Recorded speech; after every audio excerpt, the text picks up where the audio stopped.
Peoples party کو اور زرداری صاحب کو مفاہمت کا بادشاہ بھی کہا جاتا ہے۔ مولانا فضل الرحمان صاحب ایک اہم سیاستدان ہیں، وہ بھی سارے سیاسی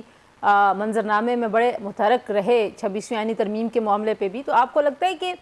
جو سیاسی لوگوں کا اس وقت کردار ہونا چاہیے اس ڈیڈ لاک کی صورتحال کو ختم کرنے کا، وہ شاید نہیں کوئی کرنے کے لیے ولنگ، اس کی کیا وجہ ہے؟ دیکھیں، میں نے تو خان کو بھی یہ مشورہ کیا تھا اور پبلکلی بھی دیا تھا کہ وہ نئی بات کرنا چاہتا اگر نون سے نہ کرے، نئی بات کرنا چاہتا پیپلز پارٹی سے نہ کرے۔ صدر کا ایک ایسا عہدہ ہے جو نیوٹرل سا عہدہ ہے، چاہے نیوٹرل ہو صدر یا نہ ہو۔ ہم نے بڑے پارٹیزن باعث صدر دیکھے ہیں صدور، جس طرح غلام اسحاق خان تھے، فاروق لغاری تھے، تو ہم نے فیس کیا ان کو، پر وہ پھر بھی ایک نیوٹرل اس کا ایک پوزیشن ہے، تو اس سے زرداری سے ہی بات چیت شروع کر دے، لیکن اس نے نہیں مانا، شاید بہتر سمجھا اس نے اپنی پارٹی کو بھی اور اپنے آپ کو بھی۔ پر میں تو یہاں تک بات چیت کا اور ڈائلاگ کا کے حق میں ہوں۔ مجھے تو مجھے اور افتخار گیلانی کو ڈوز کہتی تھی، کیبنٹ میں یہ ڈوز ہے، تو لیکن جو انہوں نے کیا ہے، جس قسم کی عہد شکنی انہوں نے کی ہے، پچھلی دفعہ بھی جب 8 ستمبر کا جلسہ خان سے کال آف کرا کے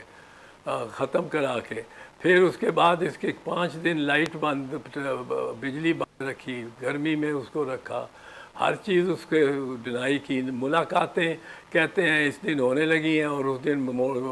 ملاقاتیں بند کر دیتے ہیں، بڑے لیڈرز کو بھی نہیں جانے دیتے، ان کو باہر کھڑا رکھتے ہیں، پھر ملاقات نہیں کرانے دیتے۔ یعنی چیئرمین، سیکرٹری جنرل، سینٹ میں leader of the opposition national assembly میں، یہ سارے باہر کھڑے ہوں اڈیالہ جیل میں، کوئی اچھی تو نہیں لگتی بات، لیکن یہ انہوں نے کیا، ان کے وزیر داخلہ نے، تو اس لیے یہ اتنا آپ زیادہ بلیم نہیں کر سکیں گے خان کو اس بارے میں۔ اچھا، اب جو ایک اور صورتحال ہے، کیونکہ ایک ایس سی او کے ٹائم پہ بھی آپ نے دیکھا کہ پی ٹی آئی کو بڑی مشکل سے کہا گیا، ابھی دوبارہ سے بیلاروس کے صدر آ رہے ہیں، ایک اعلیٰ سطحی وفد آ رہا ہے، اس وفد کو بھی ایک لمحے کے لیے ہم کہیں کہ شاید وہ اتنا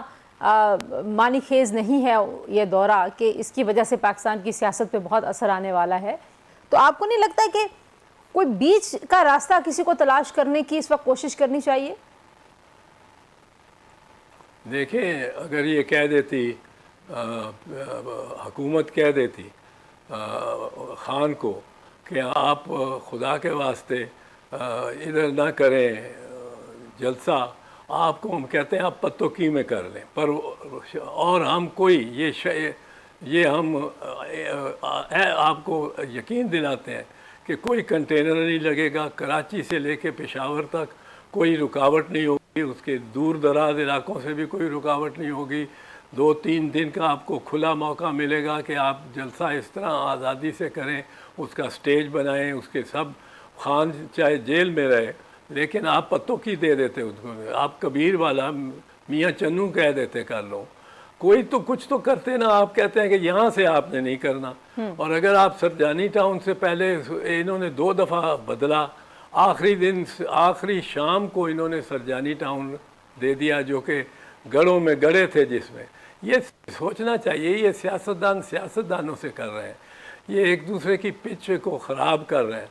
اور فائدہ تو اسٹیبلشمنٹ کو ہوگا، اور یہ اسٹیبلشمنٹ کو فائدہ پہنچانا چاہتے ہیں نون والے، اور ساتھ ہی ان میں چھرا بھی گھونپنا چاہتے ہیں کہ ذمہ داری بھی کسی طرح ان پہ ہی لگ جائے کہ جی وہی کہہ رہے ہیں، وہی کر رہے ہیں، اور ان کے کہنے پہ یہ سب کچھ ہو رہا ہے۔